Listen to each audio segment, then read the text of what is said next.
It turns out I do remember how to press the record button. I have a lot that I want to talk about. Most namely, I have a lot of things to record, and of course you're wondering, why haven't you done that in the last, 5 months since you posted last on this channel? Initially, me putting off recording videos had more to do with me moving to Washington and adjusting to new life, but also having to adjust the way I do everything because there's always another person behind me at all times, except when he's not. He's obviously not here. Also, it became difficult because the last video I posted was at the end of November, and on December 1st, my boyfriend was fired from his job. So he was always here, and also I wasn't going to sit here and record with him sitting right there because I mess up a lot when I speak, or I don't like the way that I say stuff sometimes, so I repeat myself a lot, and that is a humiliation ritual, and I'm not doing that. Also, welcome to Washington. You have twilight lighting all the time, no matter what. I have closed these blinds, and it still looks blue in here. The walls are white. My lights are white. I don't know why I'm showing blue, but you know what? We're just serving twilight all the time. As I said, I have a lot that I want to discuss because it is now the end of April as of recording this video. Most importantly, the first 5 things that I'd like to discuss going forward in the immediate future is my best books of 2025, my worst books of 2025, books I took off my TBR.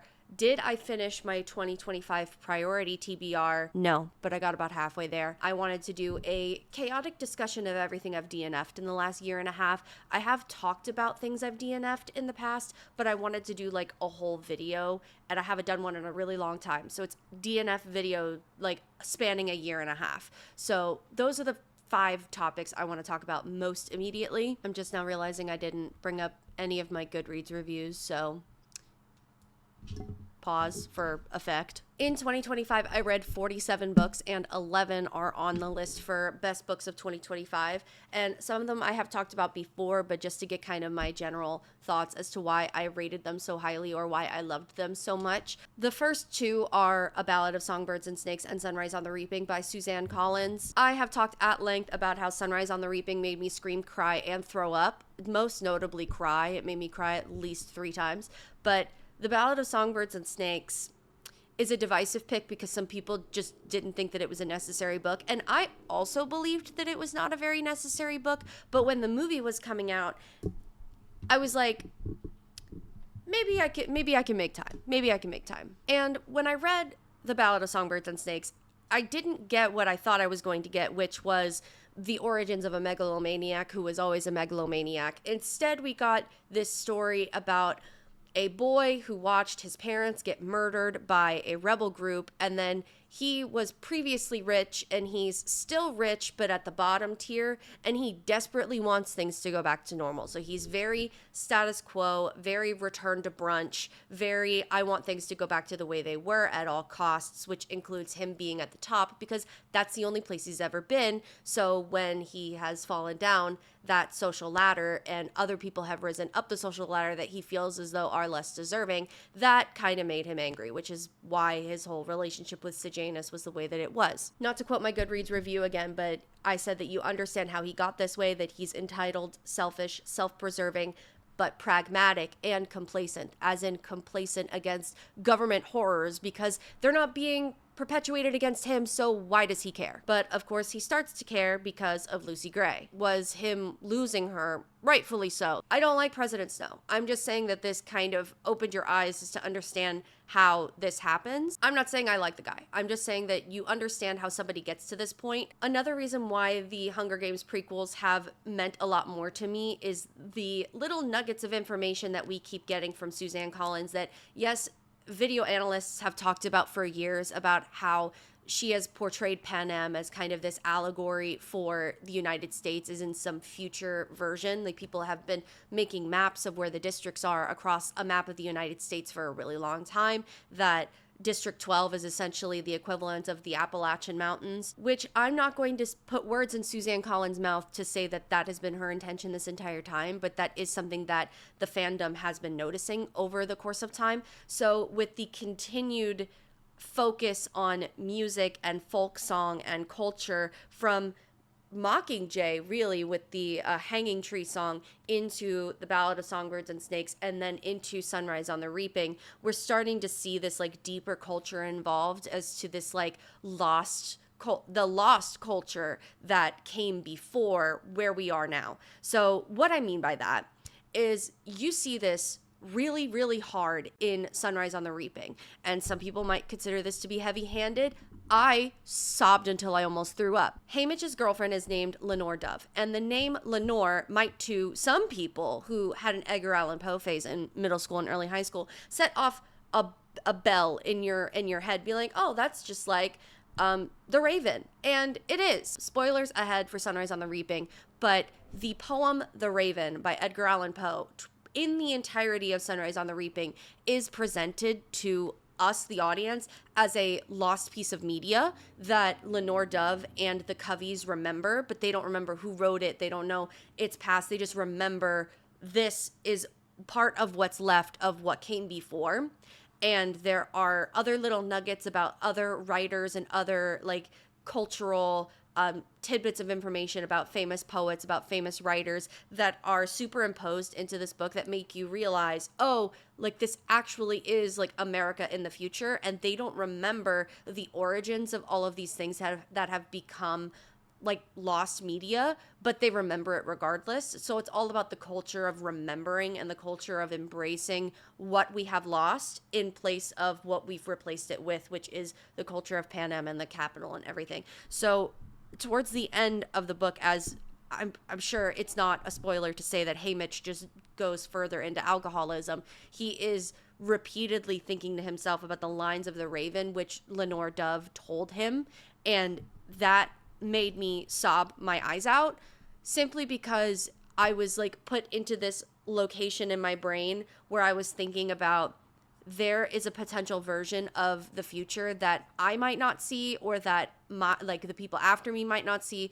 but the people after that might see, that after the internet, after AI takes over, after everything, there are going to be pieces of information that continue through history. I think to myself, when all feels hopeless, there are always going to be pieces of now that we will remember in the future, for good or for bad. But I felt as though remembering pieces of literature made me particularly emotional as somebody who loves reading and who loves history. What will remain after we are gone? And that like has nothing to do with the Hunger Games. That pause for a moment. That like existentialist mindset sort of has something to do with the Hunger Games. The importance and the power of memory is as much as important as the now. Not only that, but the discussions on propaganda and how the state uses propaganda to turn people against each other and to maintain control and complacency of institutionalized violence. Crying, sobbing my eyes out crying. The next book that was extremely important to me was A Study in Drowning by Ava Reed. The reason why it was so incredibly important to me was, referring to my Goodreads review, discusses the very real reality that history has silenced women authors and forced them to take male pseudonyms, or have forced them to give up their intellectual rights entirely. Because Effie discovers that the fairy tales that she is coveted so close to her heart were actually written by a woman who was essentially kidnapped and sexually abused by her husband, who took all of the credit for her work. And Effie becomes disillusioned by the fact that the person that she looked up to as a hero, and now she is at his house redesigning his house because the estate wants his house like restored, and she is doing this because of the amount of love and respect she has for this author, only to find out that he not only stole work, but he stole it from his wife, who was a young girl that he stole the duality in what women have to give up in order to succeed, which is everything and to never succeed because women were not allowed to. Effie was prevented from joining the English college because she was a woman, and she was also assaulted by her advisor, and nobody believed her when she said that it was unwanted, and nobody believed her when she said that like this man tormented her and attacked her, and everyone treated her like she was damaged goods, and her career was essentially ruined all because of somebody else. And it just it felt poignant, and it made me extremely sad, and I had to sit and think about it for a long time. Next is Six of Crows by Leigh Bardugo. I get it now. I get it now. I understand. I loved Six of Crows so much that I immediately picked up the sequel, and I almost cried. I think I might have teared up a little bit, but yeah, I rated the first book 5 stars and the second book 4.5 because of a particular character loss that made me feel so empty inside. I already loved Leigh Bardugo a lot, but reading the work that made her this big juggernaut that it has, not to say that Shadow and Bone didn't, but I did not like Shadow and Bone that much. So Six of Crows really is like what makes her the author that she is for me, and I get it now. Bit of a tone switch to the next book, which is Everything is Tuberculosis by John Green.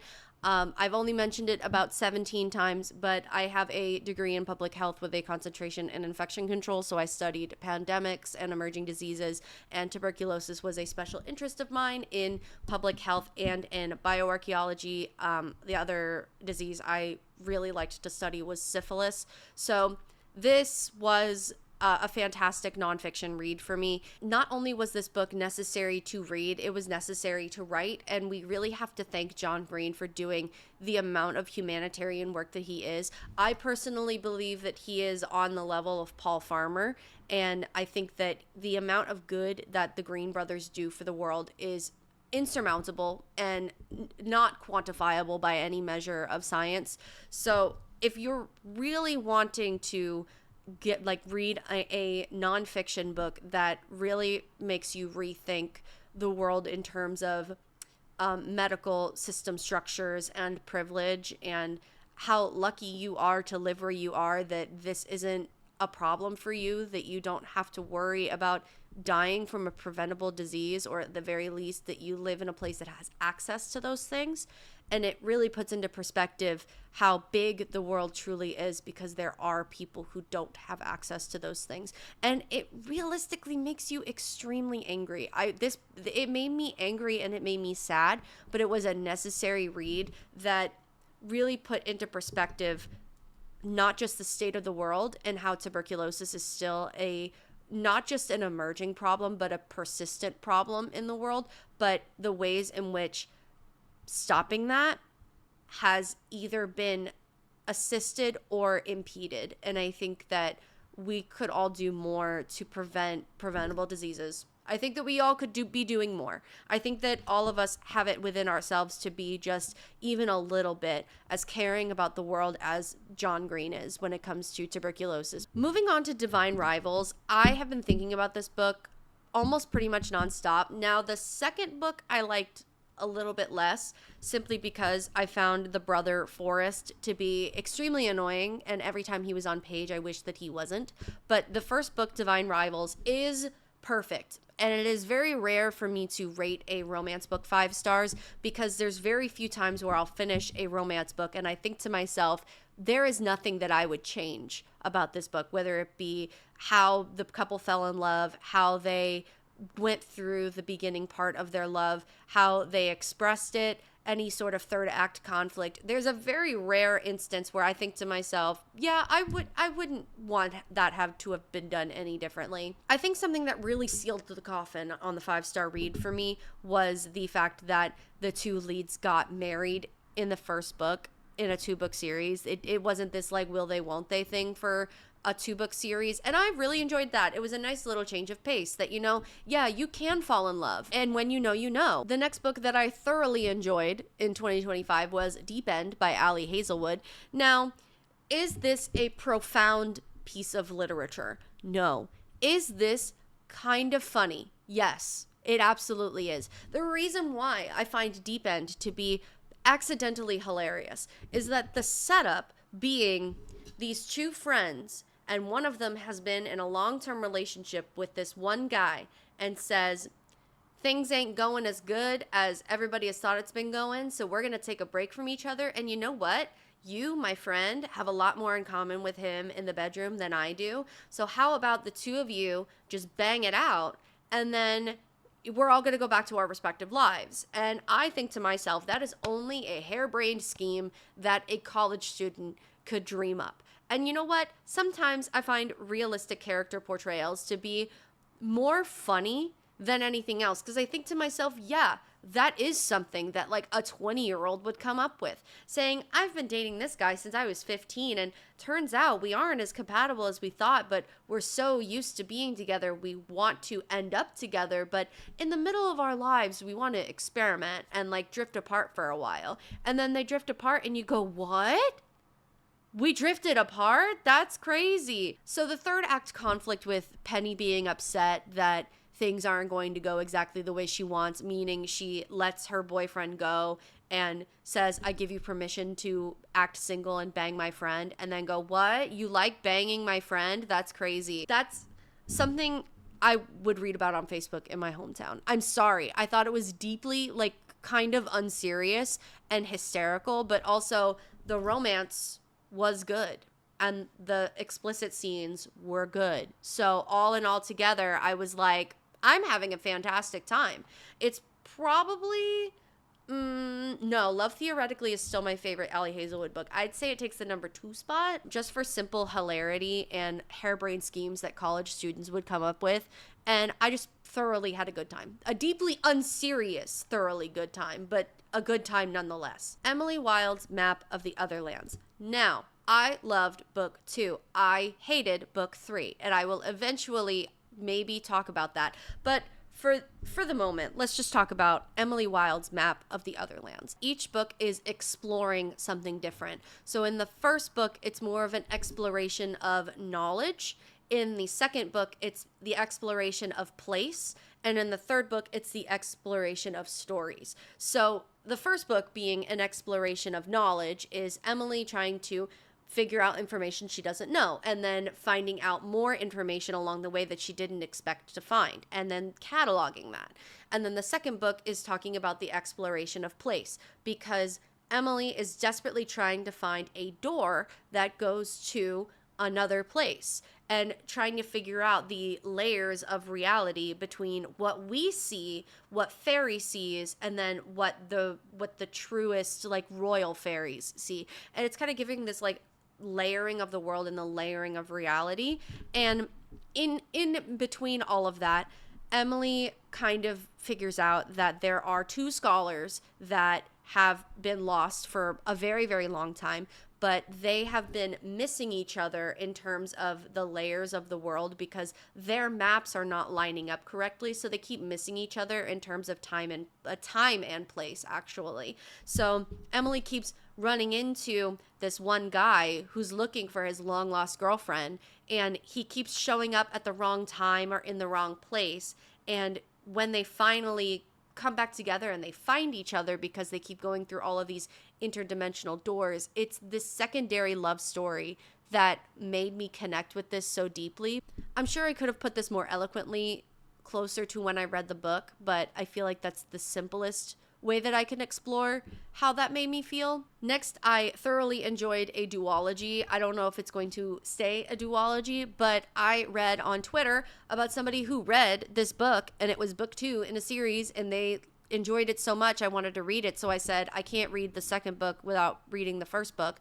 And so I did. So A Love Most Fatal is about a millennial girl boss who takes over her dad's company being in loose terms. And there are 3 sisters in the family, and all 3 of them are millennial girl bosses who have one role or another. So one of them is the leader, the next one is the enforcer, and the next one is the lawyer. Loved this millennial girl boss story about a mafia girl boss who takes over her father's company, and then she falls in love with this like small little high school math teacher who she ends up having to hold in hiding because they went on a date once, and then assassins caught them out in the cold, and they were like, well, they see you as a target now, so we have to protect you. And then they fall in love while they're in hiding. So it's kind of like 365 days in a way, in that Nate, I think was his name, was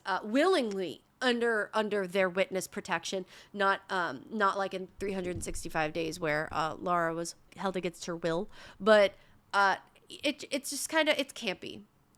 close proximity, you're protecting me from getting murdered. Can I make it any more obvious? There's this entire narrative around, I think her name is Vanessa. She needs to get married because the old heads in the community are like, we can't have a millennial girl boss in charge. She needs to be married to a man who is secretly pulling the strings. And she doesn't like that. So she does end up marrying the math teacher. I hate to spoil it, but the guy that everybody wanted her to marry is like this 36-year-old Russian mafia boss that's like really scary, and he also needs to settle down. So they try to arrange this marriage between the two families to bolster the family and everything, and all the old heads will shut up. But she doesn't want to be with the Russian mafia boss. She wants to marry the math teacher. So she marries the math teacher and then says to her younger sister, who is the enforcer, you need to go marry the Russian mafia boss. And her younger sister is like, I mean, fine, because you're telling me to, but I hate every second of this and I'm going to complain the entire time. And what do you know? They fell in love, and it was the cutest fucking thing imaginable, because the entire point of A Love Most Brutal, now we're talking about the second book, is that Mary and Maxim, they need to have a kid. That's the entire thing. She's like 24, 25, and he's like 36. So they need to have a kid because he's getting old, and if they don't have a kid, then everyone's going to think he's weak, and they're trying to like pass him up in leadership. So they have a kid. It's an arranged pregnancy. I realized something about myself in that I don't hate pregnancy in books. I just hate when pregnancy is a surprise, and I hate when pregnancy is this kind of life-changing thing that nobody in the book has talked about up until this point, until it happens, and then you just go, what the hell, sure, and then it's the greatest thing that's ever happened to you. That's when it annoys me. But when it was this age gap contractual marriage agreement to have a child, I was like, yeah, I want to watch them fall in love. That sounds like a good time. And it was a good time. And this last one is kind of sad because I would have been happier to report about this if I was reporting on it 5 months ago. But Blood of Elves by Andrzej Sapkowski was fantastic. I loved it. It was essentially the greatest hits of The Witcher season 1 and 2, which I have not watched season 3 because it will make me sad. So there was not much more that I could love or say about Blood of Elves because it was essentially what we had already seen in what I would say is the greatest parts of the Witcher TV show, that I'm not going to challenge that by watching the 3rd season because, again, it will make me very sad. But now that I've read The Time of Contempt or A Time of Contempt, I hated that book. So now reporting on this feels a little bit more sad, but Blood of Elves is good. I would most definitely recommend that you read Sword of Destiny, The Last Wish, and Blood of Elves if you specifically like season 1 and 2 of the Witcher TV show, because and the first 2 games, really, because it really gives like added context to everything going on as far as like Geralt's like journey across becoming this guy who actually takes a stance on things.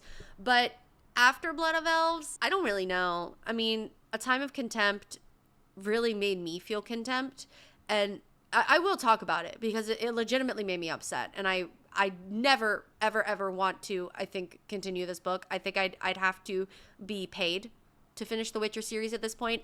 I put The Time of Contempt down, and I thought to myself, I know enough now. I'm just going to play the games and be done with it. I'm going to try to do my worst books very quickly because there's only 5 of them, and 2 of them already have dedicated videos, and the 3rd one was supposed to, but I never got around to writing it and filming it. Actually, wrong. I think I wrote it. I just never got around to filming it. But anyway, the first 2 worst books of 2025 were, of course, Onyx Storm and A River of Golden Bones. 2 books that I have already thoroughly talked about on this channel about how much they pissed me off. My book review of Onyx Storm is still currently my most watched video on this channel. I might be wrong in saying that, but it's my most watched book review on this channel. I think me talking about the first episode or something of the Vampire Academy TV show was a little bit more popular. Onyx Storm pissed me off for a lot of good reasons.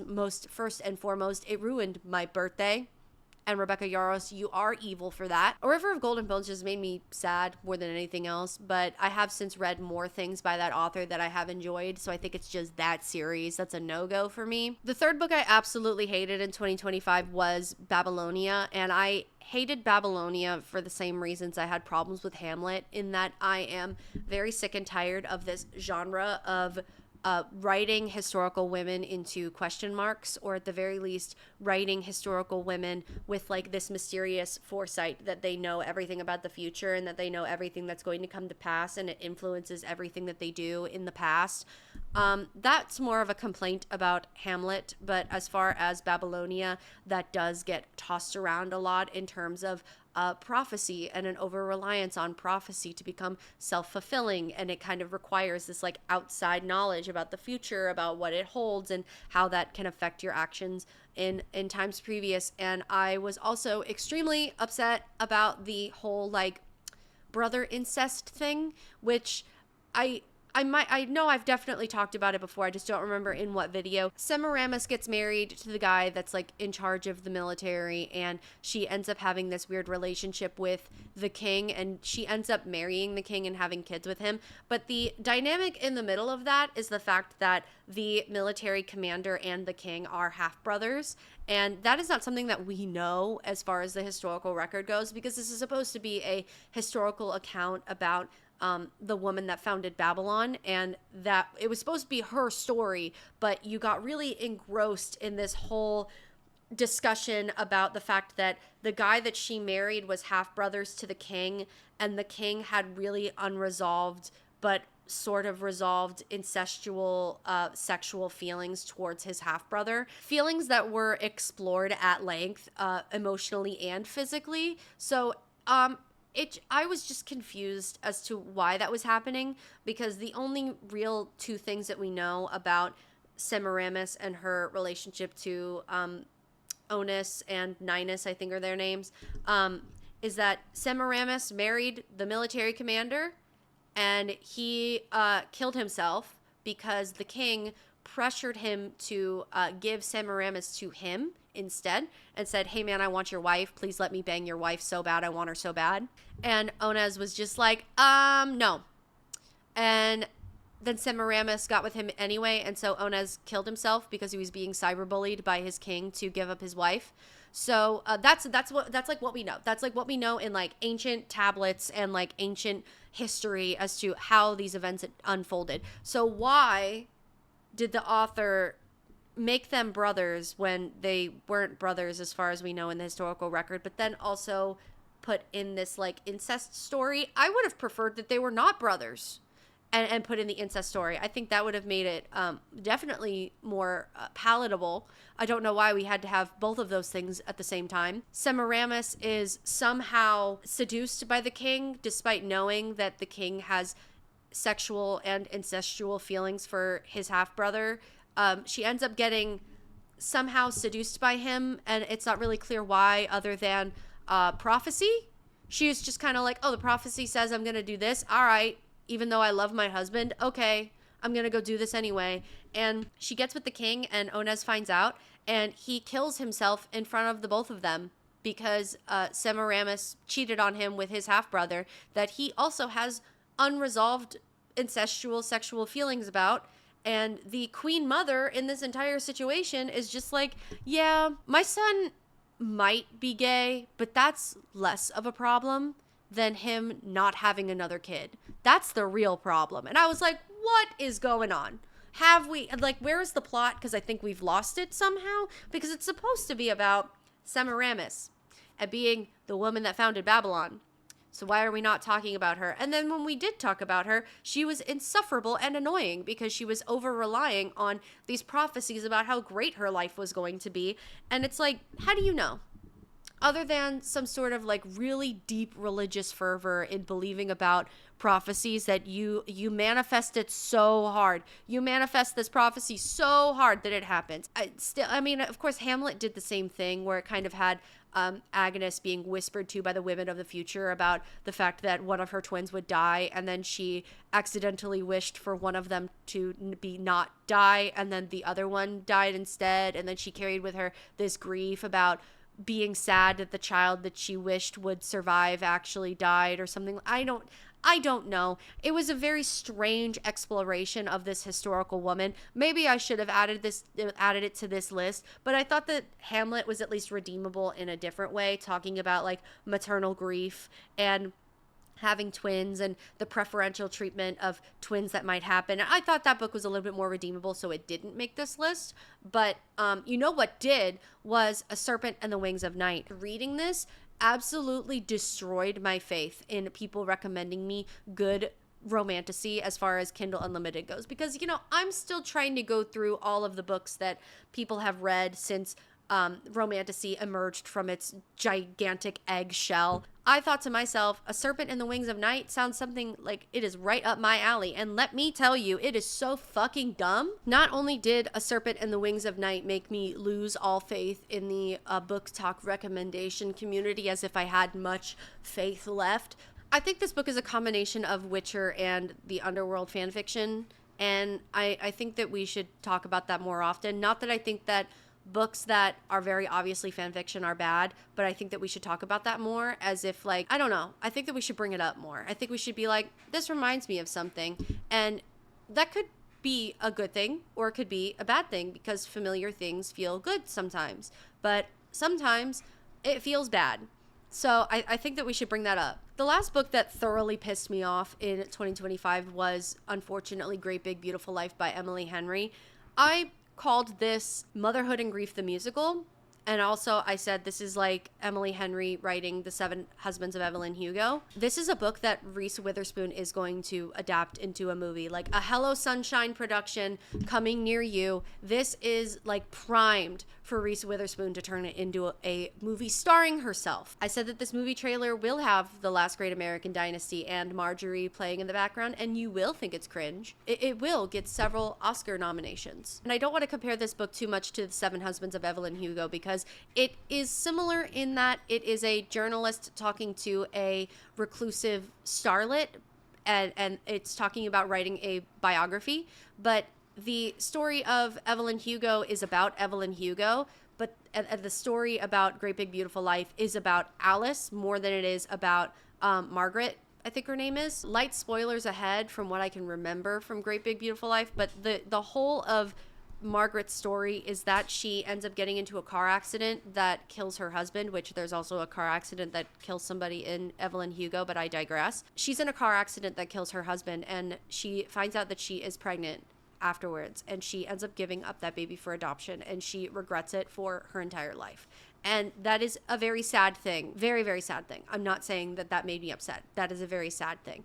I don't remember exactly what I was thinking in that moment, but I think what made me more upset is that the resolution to this story made it feel so much more contrived and dumb, because, sorry, now full spoiler territory for Great Big Beautiful Life, but the two journalists that are competing for Margaret's biography is that one of them is extremely qualified, and that is Alice, and the other is not, and that is Hayden. And Alice is really insecure because Hayden is really big in his sphere of journalism, so why is he here? So she's feeling a lot of feelings about inadequacy and whether she is right for the job. Well, turns out that they're not necessarily competing for the right to write this biography. Alice is essentially auditioning to write Margaret's story in a way that Hayden will forgive her, because Hayden is Margaret's grandson. And that, I think, is what pissed me the fuck off, because yeah, I remember like screaming. I was listening to the book and I was thinking to myself, are you fucking serious? That's what we're going with? The whole like two journalists competing to write this book is all great and all, but oh no, it turns out like the second one who's not qualified at all to be here is actually my secret grandson, and I need to get my story out so that you can write it down so that I can explain to him why I did what I did, and I hope that he can forgive me as I try to reconnect our family tree and reconnect our family ties. It'll make a great movie for the moms that want to cry to a Hello Sunshine production, and it's going to probably get Reese Witherspoon an Oscar nomination for her production company, and as an acting category in lead actress. But I just didn't agree. I didn't agree. And the whole story was like, in this great, beautiful life, we have to take advantage of the things that we have and hold the things that we love dearly. And I'm just like, I don't know about that. I have to leave for work in 5 minutes, so I guess I'm not talking about my 2025 reading wrap up, but it's not really that interesting to anybody except me anyway. So I'm just going to end it here. Thank you so much for getting to the end of this video. If you did, I'm so sorry that I haven't posted in probably upwards of 6 months by the time I upload this. I'm going to try to be better about that. I'm going to try to record outside or go on a walk, go to a park, do something, because summer is coming in Washington and I maybe sort of want to enjoy it. I don't know yet. If you would like to find me anywhere else, you could find me on Twitter. That's it, because my computer can't stream on Twitch anymore, and I will probably be investing in a new computer in like 3 to 4 months. So yeah, you can find me on Twitter. Remember to drink water and be nice to each other and exude kindness and empathy with everything that you do, and I will see you in the next video.